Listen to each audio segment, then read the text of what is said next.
if I go through my history, we'll be here all afternoon. I think I'm the only one here. Yeah, 5 minutes. Julie, thank you, Jonathan, for inviting me. I think you're very special people, not only because you're going to be working with exceptional special people, but because you have a heart and are willing to do it. What you're about to do is not easy. So you need to do, and you have to have a heart to do it. You have to have the will to do it. You have to have the enthusiasm. So thank you, and I consider all of you my heroes. My name is Christina Adame, and my daughter has autism. She has mild autism. I found out she started early education when she was 3 because she wasn't talking. And like 3 months into her going to school, the teacher came up to me and told me, "You know your daughter is autistic, right?" And I said, "Huh?" She says, "Not the good kind, the bad kind. She has something wrong with her." And I was a kid. I was 20, whatever. But I was a kid. Let me explain something to you right now. I wrote down what she is going through. And she is at the awareness of the problem. And it was just dropped on her because her child is not like a child who's physically handicapped. Her child is subtle. And all of a sudden, she gets identification of the problem. Go on. Yes. I didn't know what autism was. It scared me. It all my dreams and hopes for her. She has now. No, that's okay. No, that's okay. She has. Can you tell Mike is a former teacher? She has. Well, no one expects their child to be born with any kind of problem. And we have in our mind a fantasy child. Her fantasy child now really pulled away from her rather abruptly, and she is now trying to figure out what is going on. And all of a sudden, it's different.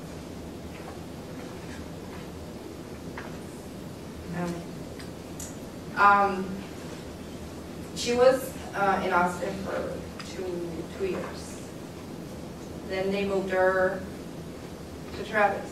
I'm mentioning the schools because in Travis was the one that made the difference. And I have Susie here to help. Oh, yeah, I'm sorry.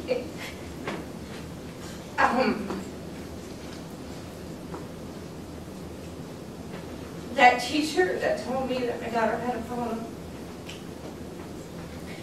she told me that my daughter was never going to learn, for me to fix it, because she had autism. When I was in Travis with my daughter, and God sent me an angel. Her name is Becky Wittenmeyer, and the teacher which is Zipaloma.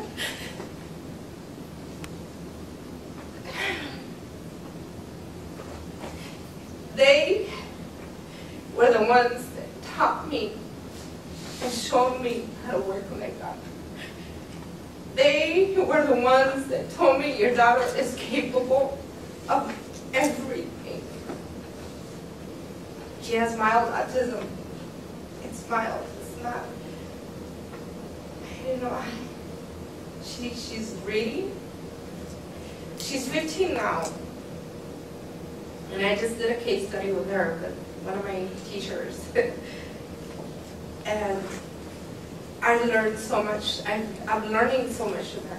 She is so courageous, intelligent. Okay. You are listening to a parent who has totally accepted the child. Because all of them heard good things about the child. She's fitting right into this. And if it was a rejecting parent, you'd hear different kinds of things. this is an accepting parent of the child, and eventually you get to that. And she is there. 15 years. So that, you didn't know this was already written out beforehand, did you? I didn't either. They planned it. It's all there. It's an acceptance. And it takes a while to get there. Recognition and then acceptance. It's stages that parents go through. And I didn't know that until I went to a counseling conference and walked into a parents, then it was parenting a handicapped child, and when they started talking, all we had to do was put our names in there, and that was us. Oh, be quiet. No. You can learn about Rosie and Yeah. I also want to, if I could, spotlight Christina because she talked about her angels and the power of a teacher, but Oh, yeah. she's also a very powerful person, so you need to take credit for your child's success too. So. Thank you.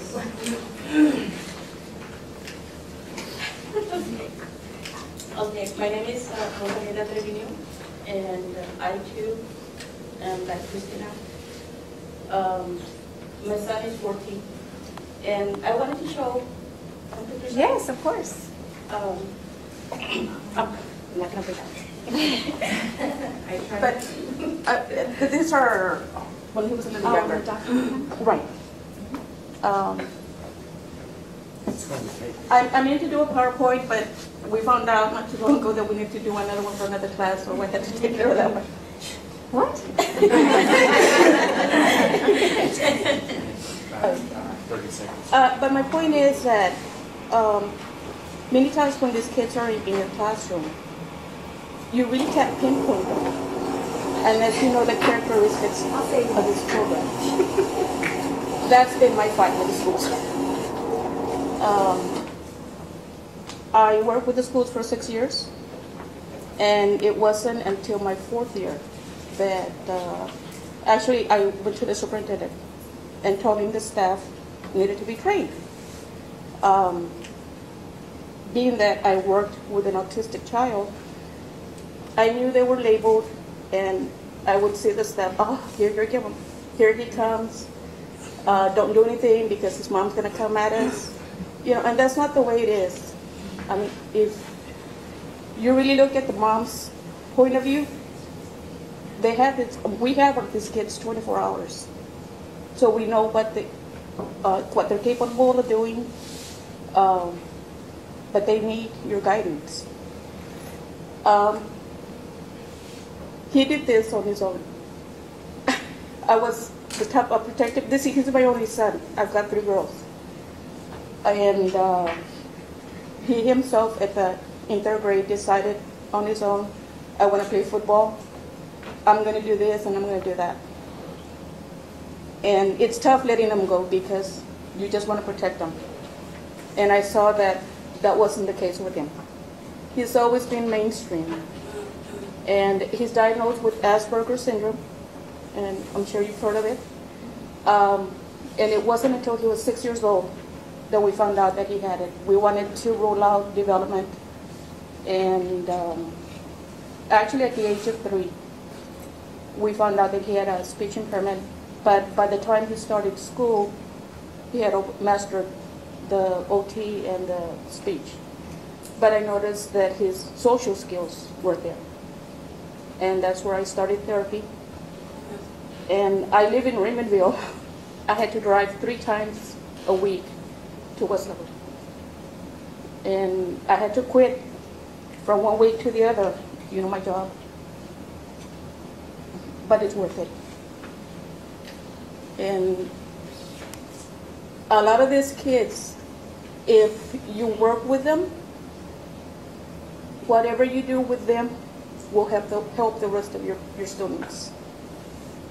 Because they see that they're very smart. He has above 100 IQ. When they told me that, I said, well, so what? I didn't know, that he was that intelligent. He had the disadvantage of when he was in kinder, being with 5, 6, and 7-year-olds. The teacher kept telling me he doesn't sit down, he doesn't do his work. So I asked her, where is he at? Academically, where is he at? He said, well, he's the third one in the class. And who's your oldest? Well, a 7-year-old. So you're telling me he's not learning, yet he's the third one from 5, 6, and 7-year-olds. So you can work with them and, finding incentives for him, getting to know these children. They will do everything for you. But it's just, don't set them aside, because I found out not too long ago, La Feria's valedictorian was an autistic child. So they can do everything. My son's in sports, he's in band, he's in mariachis. I just wait out there for him. But it's, it's on his own. And you will have I constantly hear, well, I'm not special ed, I'm not going to have these kids. You are. My son has always been mainstream. And I think this is one of the reasons that he has progressed a lot. Other than the fact that we help him a lot at home. And it's challenging because you have family members that, in our culture, they say, well, they're tardíos. They're not. I mean, we have to accept it. You take them to a psychologist, están locos. They're not.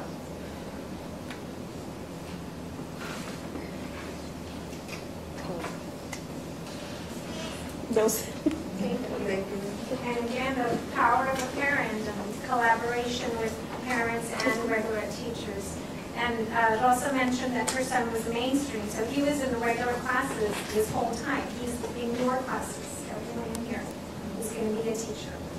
And then we have Miss Ogle. I'm going to stand up because I try to laugh. I give up Virginia, I can't handle sitting down. My name is Gloria Martinez. A lot of you know me, I'm the local one.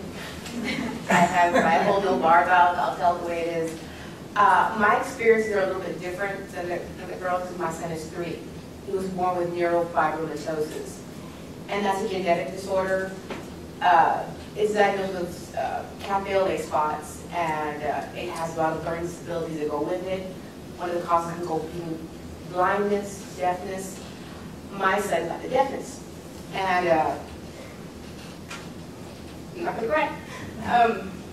About 8, I have a 4-year-old daughter, my son's 3, so I had it back to back, yes. I had it that way. So I realized that my daughter met all her milestones. When my son hit 2, I was in the same thing. He would cry in the corner and wouldn't talk. And I kept going to the doctor, and I kept telling him something's wrong with my child. I'm not in those guys. When you don't have children, believe me, that instinct will kick in when you have them. I knew something was wrong.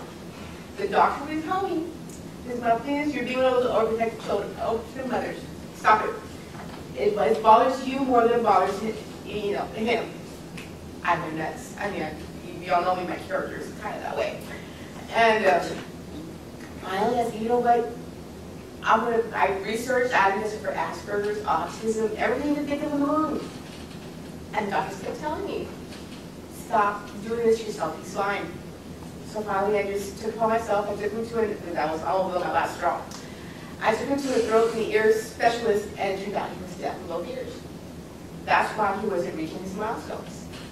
So getting that information, I told the doctor everything I could think of in the mood. I gave her my opinion. And in nice professional words, of course. And he had cochlear implants then, and he had his hearing back. So, granted, he's 3 years old, but now he's talking more. He can say, Mama, I want dish.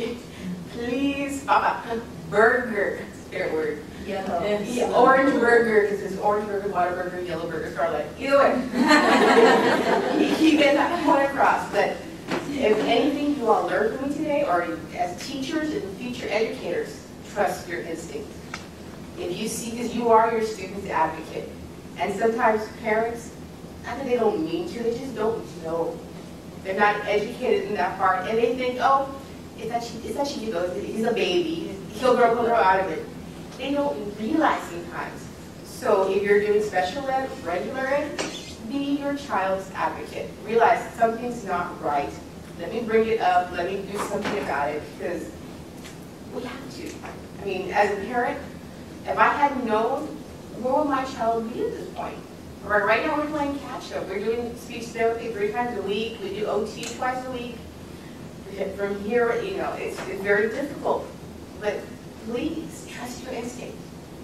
And if you see that child is struggling, work with them one-to-one. And if you see that more steps are needed, please do it. Don't put them aside. Because if that was your child, and one day, so I know a lot of you are young whippersnappers, you're going to have kids one day. And what if your child's in that position? Wouldn't you want your teacher to tell you, let's try this, or let's see if something's not right there? So please, if anything you get from this whole parent panel from me, trust your instinct and stay safe.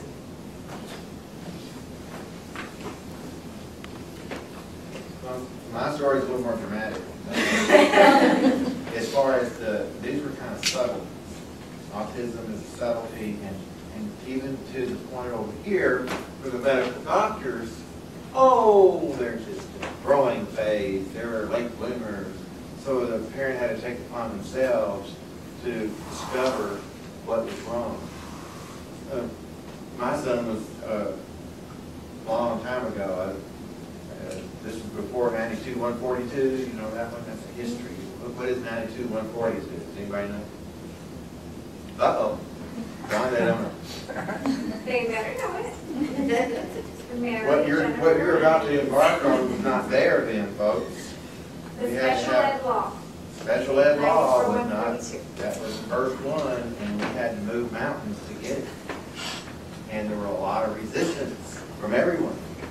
But anyway, my son was born in 1976, the same year I got my master's degree from here. And he was perfectly healthy. That was in March. In February, he come down with a cold and ear infection. We took him to the doctor. And he prescribed something, I'm not sure what, but it ended up, whatever it was a virus that went into his brain. So he ended up with 2 years later diagnosis, encephalitis, myelitis, radiculitis. I'll never forget that phrase. It's ridiculous that it happened. But when the virus gets inside the brain, it causes encephalitis. And there was a time when everyone believed that if your child got a vaccine and then they got sick, it was a Guillain-Barré syndrome. I don't know if you remember that. And Guillain-Barré syndrome was that you would get paralyzed about to your neck, and then it reverses itself, because Guillain is a French word that means, you know, guillotine, take your head off. Right? But then it starts reversing itself, and our doctor said, oh, it's Guillain-Barré, it's going to reverse itself, and it did, up to about T8. And all these folks here are saying the same thing that I went through, except there was no people out here like you for us. We went through a lot with the schools. My son had, he had some speech problems because it affected his temporal lobes. Of course, he had motor skill problems because he was paralyzed from T8 down. He could move his hands, thank God. It took a lot of, we're looking for the cure and the diagnosis. It took us 2 years to get a correct diagnosis. And as a parent, you're running around feeling, what did I do? Right? Yes. What did I do? And at first, you get a lot of support, and you do get it's family members. And when you have a subtle one, though, it's a little harder to convince people, yeah, there's a problem here. And now we're looking for cures. Cures, right? You found a cure for the hearing. And he still has learning disabilities. Learning. So I have to, right now he's in a 3-year-old program in the special ed department. and I'm trying to get him as much information Well, with him. My son didn't have a 3-year-old program. They were putting him in with mentally challenged students that were in their teens, and he was 3 years old. And I said, no, you're not. No, you're not. And we got him into the first early childhood program in the Edinburgh School District. The teacher was okay. But that was the beginning of the program. So we're kind of riding a wave of 92-142. They didn't have like simple things like putting an elevator to school was unheard of. Then they realized that they put it in for children with wheelchairs. Not only that, they could use other people could use it going up and down to the second floor. Little things like that. And it was a challenge all the time with the school administration, because of the perception of our society. And you still experience that, don't you?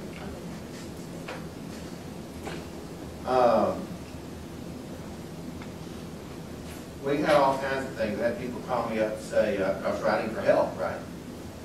We can put your child in an institution to stay, we'll get rid of them. You won't have to worry about your child. We'll just take them off your hands. I said, are you nuts?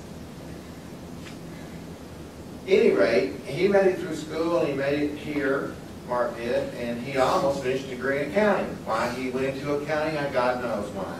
I asked him, you're an artist. He would have finished his degree if he'd went anywhere else but accounting, but it's 9,000 hours to become an accountant. Mathematician. He could have majored in mathematics.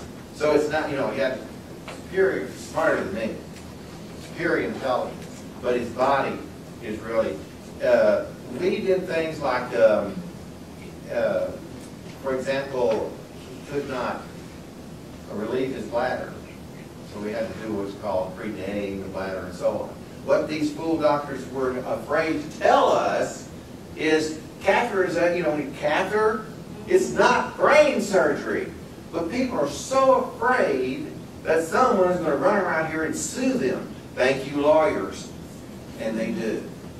So we got denied medical information that we could have used to save his kidneys.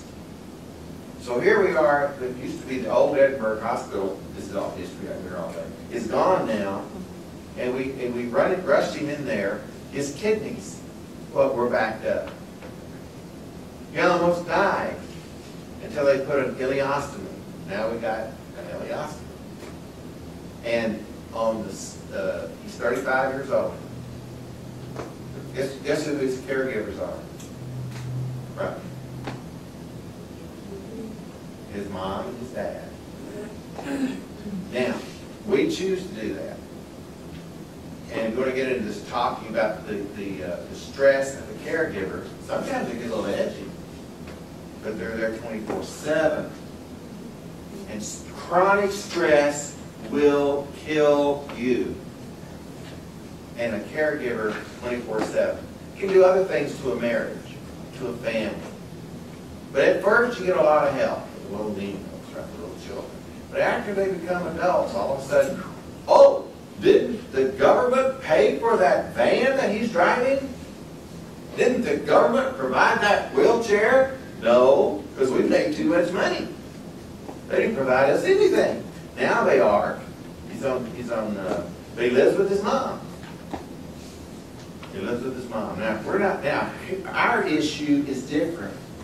Our issue is, what happens to my son when we are gone? That's our issue now. He has a brain, he can take care of himself, and he can pull everything together, but what if you have a child that can't do that? They're challenged, they're mentally challenged. How do you set that up? Now they're bringing the legal people. It's a real nightmare for parents. What do you do? What do you do? And it boils down to the very small group, unless you can bring in someone from the outside, but that's very complicated. And that's not all the time.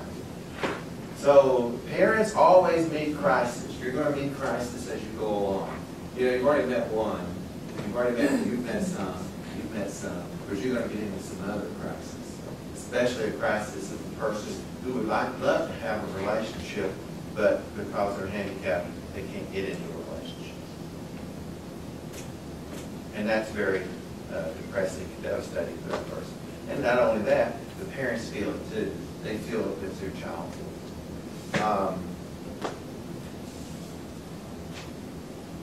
Listen to the parents. Yes, sometimes they get a little bit aggressive.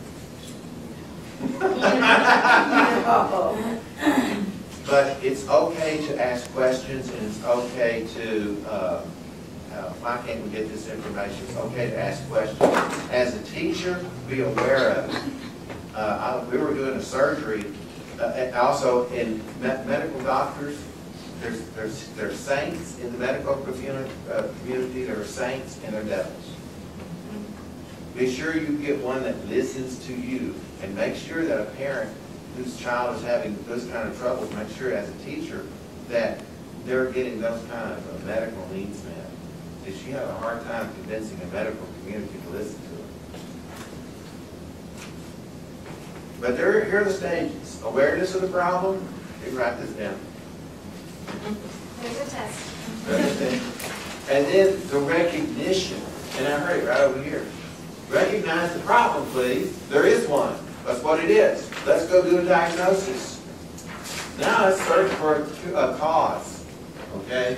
Nothing like this ever happened on my side of the family.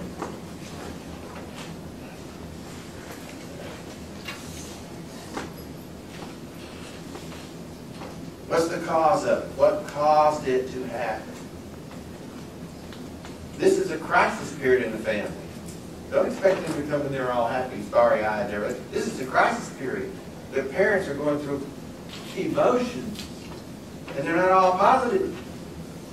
Guilt, rage, anger, hope. God hates us now. Now we're going to do the cure. Well, if you go to this person, they give these vitamins to people, they'll cure you. Or if you go to this guy over here, he'll break a egg over your head, that'll cure you. All these little searching for the cure, okay? Search for the cure. And this is, she gave it perfectly. This is the most accepting parents, I think. Very accepting. If you listen to her very carefully, she accepted her child right away. Acceptance. She told you all the things the child could do. Now, I work as a special populations coordinator on an ARD. Everybody knows an ARD meeting? Yes. Talking to people. An ARD, I can use that. ARD meeting, we'd be sitting in there, and all we got for this child was, he can't. And when he come around to me, I had a partial vocational assessment. Do they still call it that? Thank you. And I would sit there, well, in my partial vocational assessment, I figured out this person can do 300 different kinds of jobs. And I watched parents physically relax. Come on. He can do something. Well, yeah. But, you know, we have to continue on the training and support the education and get them where they can do this. That was the only good news I heard at that ARD meeting. And what really shocked me one time, there's a kid in the 8th grade who still couldn't read. Everybody's passing this dollar bill around. Whose fault is it? Passing the buck. And I came up with, well, I tested him. He can do a bunch of jobs if he wants to apply himself. He can be employed. For boys, that's a big deal. I guess it is for girls now, too. But still, the male is expected to go out and work. I don't know if that's, of course, we've changed a lot. You know, of course, we did that too. But at any rate, the positive news, acceptance. And there's a lot of rejection out here. They felt it. A rejecting parent is very sad. Fathers just leave. They're gone. Disappear. Okay, the crisis periods in life are the marks. Getting into school, and then as they progress through school, you know, you go through different stages in school, and then middle school is a mark of a crisis, high school is a mark of a crisis, graduation can be a mark of a crisis, depending on the condition of the child, even when they get into college, there's going to be marks of crisis with the person. Now, some folks can be taught, and the mind is plastic, and they will come out of it, and they will be fine. Our society now is more accepting in that area. When they do movies about Asperger's, you know, they have a movie now. But anyway, if that list, the parents go through it. The parents go through it, and they're the support for the child. You should be. If they're not, then you need to find something else. And I'm talking about parents who care about their children. I know there's some monsters out there too. So at my age, with my child, what's going to happen to them when I'm gone? I'll stop with that. I